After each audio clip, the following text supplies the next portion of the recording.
We all knew it was gonna be Chekhov's Carrie-Anne Moss. If you have a Carrie-Anne Moss on the mantelpiece in the first act, then you better fire her off in the flashback episode in the third act. Regardless, we got Carrie-Anne Moss back. Hello, interwebs, and welcome to my review of the latest episode of Star Wars: The Acolyte. This one, episode 3. Destiny. And just to warn, I am going to talk about full spoilers in this review. I'll start off staying mostly spoiler-free, but then I'll get more and more spoilers as we go into this. That being said, the biggest thing that I can say about this episode right at the top is the fact that it is a flashback episode. And we all kind of knew this was coming, right? Like, I think all of us were pretty shocked that Carrie-Anne Moss, as I joked about, was killed off in the very first scene of the premiere episode. And considering she was in so much marketing, there was an element of me being like, I could see her not necessarily, having a bigger role in the show, and they just sort of like were just baiting and switching us. But I mean, come on, it's Carrie-Anne Moss. You got Trinity in this thing. Let's use her. And then in the second episode, when I did see I forget the guy's name, but the guy who drank the poison is actually the guy. I think the guy who played Tommen Baratheon. Tommen Baratheon in Game of Thrones. And so I was like, he's much younger than he appears there. So they must have obviously aged him up so that he could appear younger in these flashbacks. Also, Tommen getting typecast as the kid who like dies by suicide. It's twice. It's weird that it's happened twice now. I'd have 2 nickels for every time that happened, where Tommen, the actor who played Tommen, dies by suicide. So funny that. Anyways, we did know that this was there was probably going to be a flashback coming, and I was actually kind of shocked that it came so soon. Partially because, and I think it ultimately leads to my biggest frustration with this episode, that I'll talk a little bit more as we get fully into spoilers, but the fact that while this is a flashback, and I think there's some really cool stuff that gets revealed through this flashback, there's also a lot of stuff intentionally withheld from us, and it almost feels a little bit frustrating to be like, all right, we're going to have a whole episode that's going to be a flashback, and yet we're still going to very clearly obfuscate a big important plot point that everyone's curious about, and in a way that kind of frustrated me. And I'll talk a little more specific about that in a minute, but it just feels weird to have a flashback episode with no instigation, by the way, either. There wasn't like a moment where you get to see like May, excuse me. For some reason I kept screwing May and Mai up last week. My brain, I have weird name dyslexia. I don't know if that's an actual thing, but my brain just does not hold names correctly. Don't know why. But anyways, we never got to see like a moment where like Osha or whatever, we're having like a flashback at the end of last episode. We just kind of start here. And so to have this so early and not kind of instigate it and then withhold very specific information in a very weird way, it ultimately feels a little bit frustrating just conceptually as an entire episode. But that being said, there is a lot of stuff in here that I really, really, really do like. Specifically around learning where Osha and May come from, which when I was watching and I started to see the little clues build up, I'm like, is this what this is? And the episode doesn't give us a definitive answer to this, but these folks feel like a very early version of the Dathomir witches. The Night Sisters that you see a little bit of in Ahsoka, the show, but have mainly appeared in Clone Wars, and I believe a little bit in Rebels, and then also The Last Jedi has a really cool Night Sister character that I really, not The Last Jedi, excuse me, a Jedi Survivor and Jedi Fallen Order, the games, has a really cool Night Sister character who I love. But anyways, when I saw Mother Corrin appear, and she was one of the sort of like Dathomiri species, the Darth Maul species, and then we started to learn more like, oh, they're a coven, oh, they have a connection to the Force, they call themselves witches, like what other witches do we know in Star Wars? And I loved seeing all of this because the Dathomir witches, especially like in Ahsoka and Clone Wars, have very much had this dark side element view to them. But I love the way that we get to see their society here, where they say things like, we are vilified. Like they consider our connection to, they don't even call it the Force, but essentially the Force, dark side. But it's not that. We have a different way of viewing it. And again, it feels very much this show is coding the Dathomir Night Sisters as queer. Overtly so, in the sense that Abigail Thorne, who many of you know from here on YouTube, is a trans woman who plays a character here. Every time she came on screen, I kind of annoyed my partner because I'm like, oh, it's Abigail! Because as many of you know, and just full awareness here, if in case you want to, I should be open about this as a reviewer of the episode. Abigail is someone who I do know. She acted in one of my own films. Abigail's identities, which, by the way, had a trailer come out today. You should check it out. Though there's some cool little surprises in that trailer if you look hard enough and know where to look. So check that out. The link will be down below. But anyways, enough hawking my wares. But I do know Abigail. So just be aware. It's not going to prevent me from, reviewing the episode as I want to review it. But just being open. I do know her. And every time I saw her come on, I annoyed my partner being like, oh, look, there she is. But anyways, you have Abigail as a trans woman. You have these clear lesbian, or at least lesbian coded. Oh no, they're lesbian. They kind of have a moment at one point in the episode. But they're both moms of Osha and May. But like lesbian characters. But also when I say queer, I don't mean queer necessarily in a sexuality sense, though they are that too, very clearly so, with them being a bunch of women, very Theramascara vibes. They're getting down. They're getting down in some ways.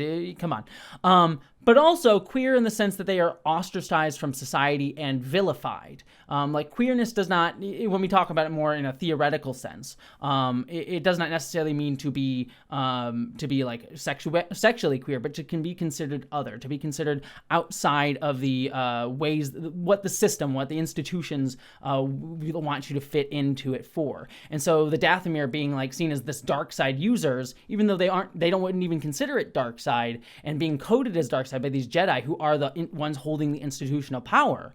I think it's just a cool way to handle them. And even at one point too, the mother says like to Osha that this is not about light and dark side. It's about who gets to wield power. And I love that. I love that it's a recontextualization of this good side bad side fight that the Jedi are constantly consumed with as like there's good and bad guys, which is again that very like I talked about this in my Star Wars video. This very neoliberal attitude of like we need to create like the good guys, bad guys, the fascists and the Democrats, the Republicans. There's always this binary mindset when nature and the world and human society even doesn't have to be that way or coded that way. So I love all of that. But then this gets us into some more interesting aspects of the story here too, because we also get them the Coven sort of with Osha and May kind of putting their own ideology on them. And for May, who's like full bore into like I want to do this, that's somewhat fine. But Osha clearly wants to explore other sides of this, and her family is actually not really giving her that option or choice, and there's a lot of judgment on her for wanting to see other worlds. And so when the Jedi do show up, you can't fault her for being intrigued. But it is again this thing of like you're only being given a binary choice. She doesn't know the world, and yet she's only being choice. You must join the Jedi or you must join the Night Sisters. You don't really have, or I guess what the Coven, I guess I should call them at this point. She's not given any other option. And so it's just very interesting to me of like, this is the show kind of talking about not necessarily the origin of the Sith. Maybe we'll see the origin of the Sith, but presumably in history, the Sith have been around for long before. Like the Knights of the Republic stuff is technically vaguely canon, I guess. And so the Sith are a thing, but this binary mindset is not necessarily needs to be existent, and yet it's kind of being built in these kids, in this you must choose one or the other, of dark or light, Dathomir sister or Jedi, and again these sort of like systems, institution, power versus queerness. It's a very interesting investigation of that, because queerness, while it is ostracized, you can still find like elements of queerness that uphold power structures. You can look at white feminism within queer circles, for example. So it's just interesting ideas being presented in this depiction, and it had me so frustrated watching the episode I think in the way that was intended, which is to have me sort of wonder, like, these kids are just trying to be themselves and explore themselves, and they're not really given the chance outside of these structures that are presented to them as like an either or. And you see the ways that they're manipulated from every end. Even the Jedi, when they show up, what's his face, the lead Jedi guy, for some, again, my brain and names, but the lead Jedi guy who's sort of the caretaker and was the master to Osha when she was a Padawan, you can see him being subtly manipulative too, and you sense a sense of caring from him. It's not like I think he's intentionally like manipulating her overtly, but he is sort of like has that speech to her where he says like, oh, I was a Jedi, I was a young kid, I was afraid of my parents, and I learned to be around other children too, and I learned that I was special as well. And these people keep telling them that they're special, and they don't let them be kids. And there's that sense of like, oh, you're trying to coax these kids by telling them they're unique or special, or they'll find community, and there's still a very like cult-like vibe to all that, even in the Jedi, not just the sisters, that I find just a fascinating, interesting dissection. And I'm glad we finally get the mother at one point in the episode literally saying, you get to have a choice. And yes, again, it's a choice that's elicited on a binary.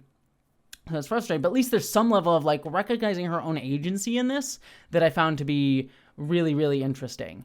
And so just, again, some interesting thematic concepts that this episode is playing with in a way that I think really matches and understands some of the nuances of what Star Wars kind of is saying about like neoliberal democracies and also just power structures, hierarchy structures, institutions like the space cops that are the Jedi.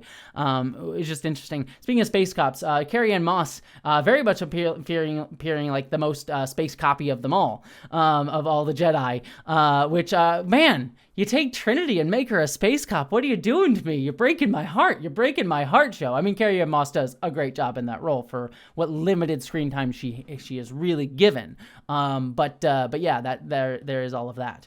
I'm trying to think if there's anything else I want to talk about before I get to the big stuff. I mean, there's some mystery box stuff. Like we learned that May and Osha were made in some way, shape, or form in a way that feels, thinking about it, kind of similar to Anakin. Anakin was a child without a father. So I'm wondering if there's a similar thing going on with these two. If they were made through the Force in some way. I mean, I don't think this is technically canon anymore, but there was that comic book panel where we saw that Palpatine sort of was the reason created Anakin, and that he literally like put Anakin inside what's her face's pregnant belly, which is still a weird thing to think about. I think that's technically not canon anymore, but who knows? And so I'm curious about that. And I do really also want to say too, the two sisters, the actors they got, I think they must have been two different actors, like two twins, and not one actor playing two roles. Because either way, the kids did a really good job with their performances. Like there was some nuance in their looks and their actions, which is very hard to do with kids of that age. So I was really impressed by just the acting ability of the kids. I thought they did a really, really, really good job. But this brings me, I think, to the thing that frustrated me and confused me the most in this episode, which is the events at the end. Because we get to the moment where, Osha seems like she's going to accept the Jedi, and then May comes in and says, like, I'm going to kill you, it seems like escalated a little quickly, but again, I can buy it. They're kids. The kids say over-the-top things like that all the time. And she does indeed start a fire.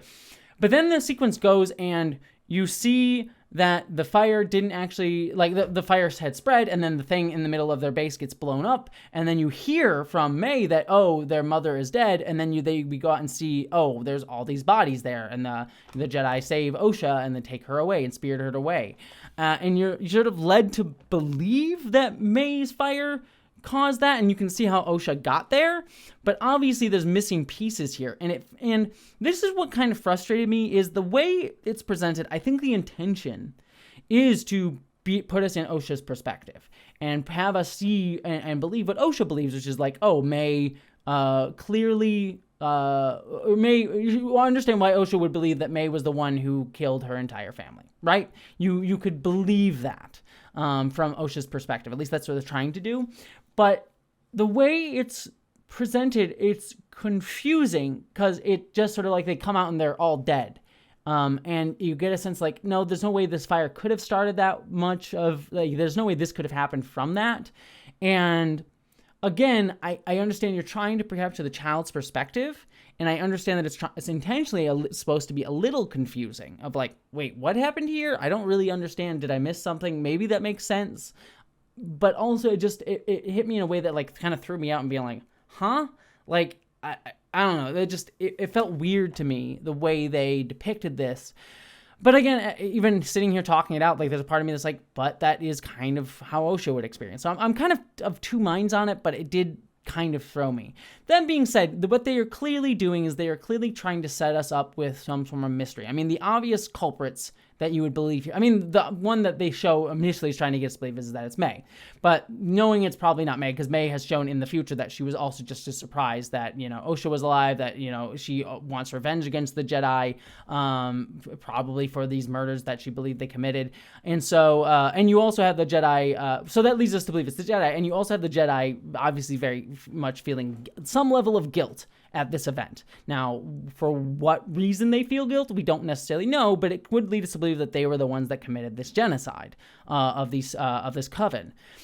But there also could be an answer of like maybe the Sith guy from the end of episode 1, maybe he had showed up here, maybe that's how we recruited May, and he did this, and the Jedi kind of went after him, and maybe something the Jedi did in the pursuit of this guy led to the death of these of the coven. So maybe they wouldn't even, maybe they do consider themselves at fault, but they don't necessarily it wasn't necessarily completely their fault, or maybe Carrie-Anne Moss, like she seems the most space copy of them all, especially in episode 1. So maybe she's like, we just did what we had to do. I don't really feel bad about it, and I'm sorry they all died, but I don't feel bad about it. The rest of them do feel some level of guilt, whereas she doesn't as much. But yeah, I think there's obviously more than meets the eye than the Jedi murdered a bunch of people. But I am curious to see what level of culpability they still hold, because the show has so far been critical of the Jedi. Like the Jedi showing up and being like, we and that's the other element I want to get to, is like the show has been critical of the Jedi, and we get to see it in this episode too,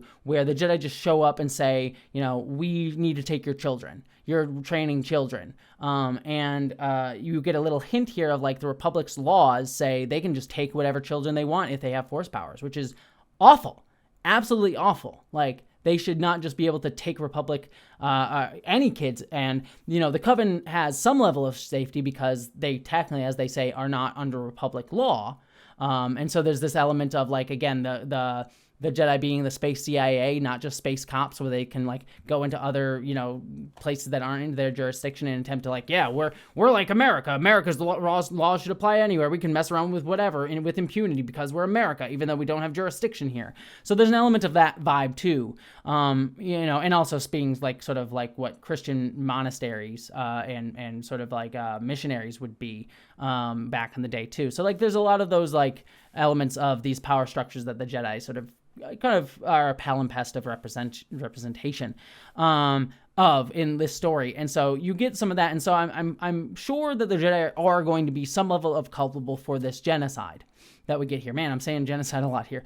But to what level of responsibility, I think will be the interesting question. But the episode sort of presented it in a weird way. So yeah, I mean, ultimately rounding us out to the end here, to me, it feels like this, we'll see how the rest of the story plays out, but it feels like this flashback episode was weirdly placed because it does give us a bit of information about like the sisters and what exactly happened, but a lot of it we could have gleaned from what we had been hearing about the last 2 episodes. So it's like you stop the forward momentum of your main story to give us this flashback here to tell us information that we kind of all know, and you're still withholding a certain amount of information from us because you don't want us to know it yet. So it just sort of feels weird that you give us this flashback to give us all this information. Most of it we already know, some of it new, but most of it we could already know or get implied through just context clues. But still withholding the larger mystery from us, that is the mystery that all the characters sort of like centralize around. Like, what did the Jedi do? How did these people die? So it feels like a weird place to put this, to put this episode. Other small things though that I did really like is the, May meeting Osha at the tree and saying that that's where she always looks for her, and then the end of the episode she goes and looks for her there and Osha's not there, which is probably what led her to believing that Osha had died. Thought that was really neat. Again, I already called it out earlier, but Abigail Thorne was in the episode, which was cool. It's like, oh yeah, she's in a Star Wars. She's doing a Star War now. And then immediately dies. And that actually kind of gets in my other element here is like, while I think, and again, I'm not like, this isn't like condemnation. It's sort of like, I see it makes sense to me, but it also still is, it hurts my heart a little bit, is that like they are using the queer coding, I think in a good way, in a way that fits these characters, but it also still hurts me that like, hey, look, we get trans characters in Star Wars, we get lesbian characters in Star Wars, and they get like a little lesbian transgender coven that gets to exist, and immediately they're genocided. And it's sort of like, I get it. It makes sense for the story, but it still really kind of sucks to just, again, oh, look, we're just going to murder them all. And it would feel better if there were more queer and trans representation in Star Wars. And there has been some. There have been some trans actors here and there in Star Wars beforehand, as Abigail Thorne herself has pointed out, because people keep calling her the first trans character in Star Wars, and that's not technically true. Or at least trans actor in Star Wars, I should say. And we've also had queer characters in Star Wars a little bit here and there, like in Andor and the Lincoln You'll Miss It moment in Rise of Skywalker, which I don't really count. So like we've gotten a little bit of it, and hell, we got Finn and Poe, which I count as queer, even though Disney will not. But yeah, it's not enough. I feel that like it doesn't feel a little bit shitty to have immediately this representation killed. But again, I understand what they're doing for the story with it. It makes sense for the story with it, and I think is a good use of queer coding in a story like this. But it still kind of sucks. So, anyways, I think that's everything that I have to say. I'm sure I missed a couple little interesting odds and ends and bells and whistles here and there in this. Please, if you can, check out my trailer for my movie Identities. There is, I'll give you a little hint here. Maybe if you watch the trailer, there's a little glitch near the end, and if you pause at the right moment, you may be able to find some cool little other information that'll take you on a fun little adventure from other Easter eggs and such. We worked very hard on that, so please go and have some fun with that if you have not yet already. Beyond all of that, my friends, I hope you all live long and prosper.